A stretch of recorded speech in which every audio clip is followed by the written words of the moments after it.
And here we have the Cupra Formentor. Before we jump in and go for a drive, I just want to give you a bit of a walk around because this is such a good looking car. I love the overall design of the Formentor. The front looks super aggressive with this big grille and the very bold copper coloured Cupra badge in the middle. Cupra is Latin for copper, by the way, hence the copper accents on all of Cupra's cars. I've seen mixed reviews of the Cupra badge, but I quite like it. I think we've all become so used to boring badges or just boring car designs in general, but this is where Cupra have come in and really changed things up a bit. This colour is called Petrol Blue Matte. I actually think this is a bad paint choice for this car, and I'm not the biggest fan of these particular wheels. These are the 19-inch wheels that come on all of the VZ3 trim level cars. Pretty nice design, I'm just not a fan of the copper bits. The rear looks just as good as the front with this really nice light bar across the back and these super wide hips. And we get the proper quad exhaust hips on this particular car, which means this has the full fat 310 brake horsepower, 2-litre turbo engine that you get in cars like the Golf R and the Audi S3. And the side profile is just mega. It has this really nice kind of sportback vibe going on. The body lines work really well, especially over the rear wheels where you get these really pronounced beefy rear arches. This rear 3/4 angle right here is the one. I don't know about you, but I get a bit of Ferrari Puro Sangue vibes from this angle. Ferrari would probably hate me for saying that, but I can definitely see it.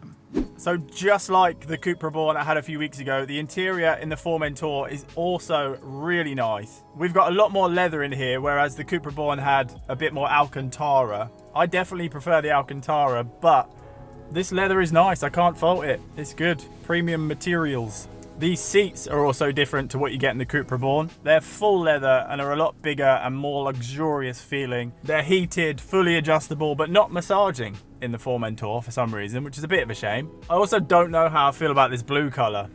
It's just a bit blue. We've got a 12-inch touchscreen that you have to use to control pretty much everything in the car. Really nice graphic design, exactly the same as what we had in the Cupra Born. Pretty easy to navigate. Then in front of me, we have our driver's display, which again is really nice to look at. This is the most customizable driver's display I've ever seen in a car. We don't get a heads-up display in this car for some reason. That would have been nice to have, but this driver's display definitely makes up for it. Other than that, it's a pretty clean and simple interior. We've got a little gear selector knob down here, the biggest traction control button I've ever seen in a car. Wireless charging tucked under here for your phone, a couple of USB-Cs, cup holders, wireless Android Auto, Apple CarPlay. We've got the Beats sound system, which is a really good option. Definitely a box I would tick if I was ordering any car from Cupra. The back seats are also great, leather everywhere, a couple more USB-C ports, cup holders, your rear climate controls, plenty of head and leg room for me, and I'm 6'4", so definitely not the smallest of humans. And the boot is also a decent size with 450 litres of storage space.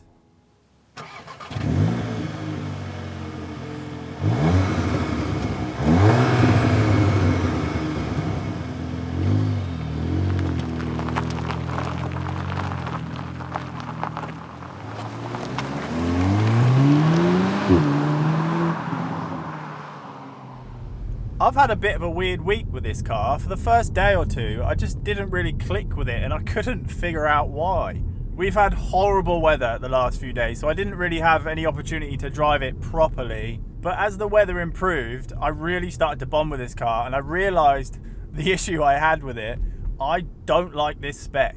Even though they're a lot harder to maintain, matte paints can look really good on certain cars, especially cars with good body lines like this one. But in my opinion, this matte bluish colour on this car, I just don't think it works very well. I don't like how these lower trims on the Formentor are all in this silver colour, and I think this is why you only really see these cars in some kind of silver.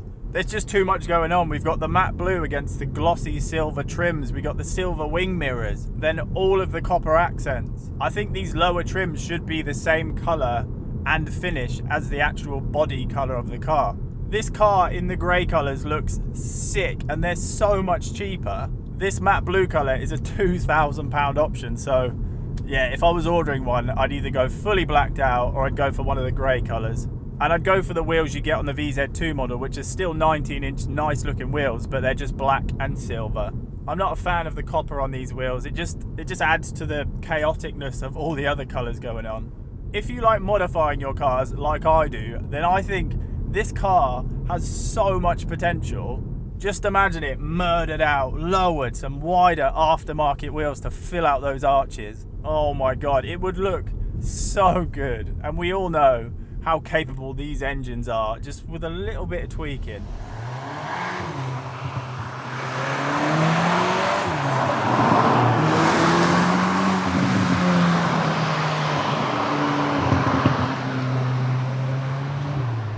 Now I've really gotten to know this car, man, it just does everything so well. This car has the adjustable dampers, so you can turn the suspension settings right down to the softest mode. Oh, it's just glorious. It is super smooth. Or you can turn it right up. Everything stiffens up. There's way less body roll. It's a bit more crashy in the stiffest modes, but I would say that our rubbish UK roads are probably more to blame for that. On a longer journey, if you're taking it easy, you can expect to get 30, 35 miles to the gallon, which isn't great, but for the performance you're getting out of this car, it could definitely be worse. And if you're absolutely caning it, you can expect to get about half of that, which, yeah, it's not good, but that is the price you pay for a car that is this fast and fun to drive.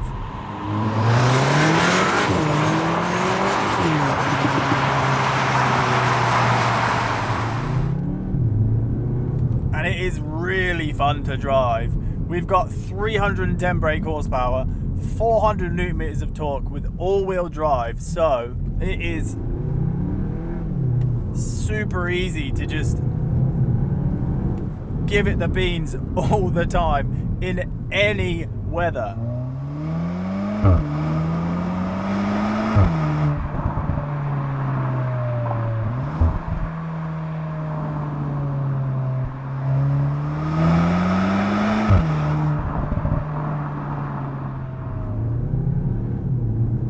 This is technically an SUV, but it's not a ginormous car and it doesn't drive like an SUV. This seating position is phenomenal. I'm sat really low in the car.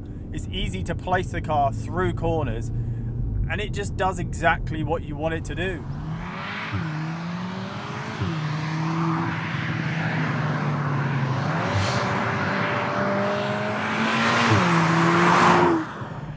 This gearbox, oh, it's mega. This is the 7-speed DSG box, so the same dual clutch box that you get in a lot of other Volkswagen Group cars. And these shifts are so snappy.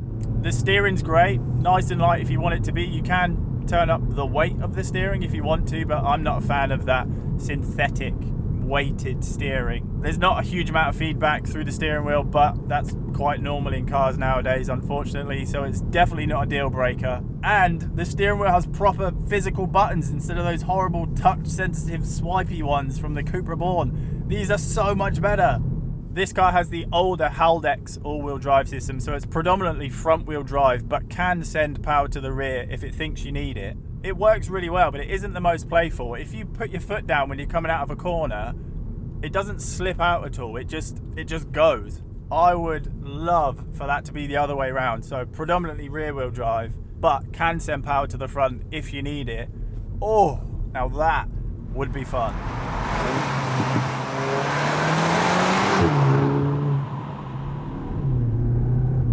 This is a quick car, plenty quick for the public road. Newer cars are getting faster and faster with more and more power, and as I drive more of them, I'm starting to think that the sweet spot for the public road is this kind of power, maybe 300-400 horsepower. You can just fly through first, second, third gear all day in this car, and you don't have to worry too much about how fast you're going.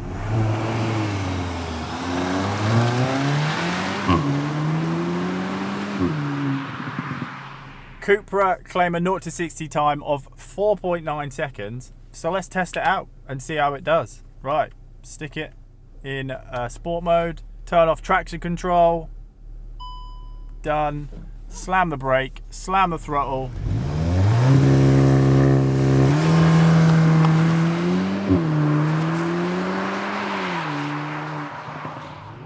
Three, two, one.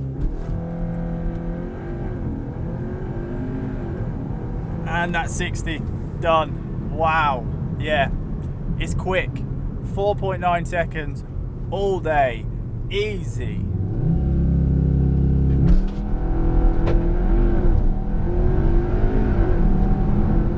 As fun as this car is with the 2-litre turbo engine, I think there's a lot to say for the Formentors with the smaller engines, especially the 1.4-litre hybrid. If you don't need a super fast car and you just want something that's easy to drive, efficient, practical, good looking, then I think the smaller engine cars are such a good option. Most manufacturers usually make the less powerful cars uglier, but Cupra just aren't doing that. And unless you really knew your cars, you wouldn't be able to tell this full-fat 2-litre turbo from the 1.4 hybrid.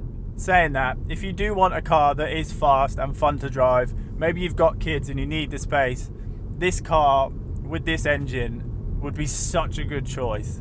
Especially when you compare it to similar cars from other manufacturers. Cars like the T-Roc, the BMW X2, the Audi Q3, they're all good options, but when you put them next to this, they just look a bit meh.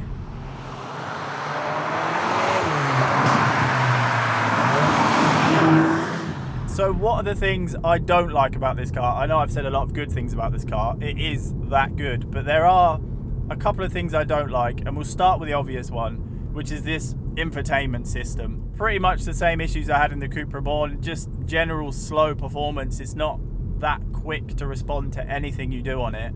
Now I'm pretty familiar with where everything is on the screen. It's actually a decently laid out system. It just needs to be faster. And yeah, these weird volume and heating control buttons below the screen, they just need to go, or they need to be changed for something better. And the only other thing I don't like about this car is the pumped in exhaust sound.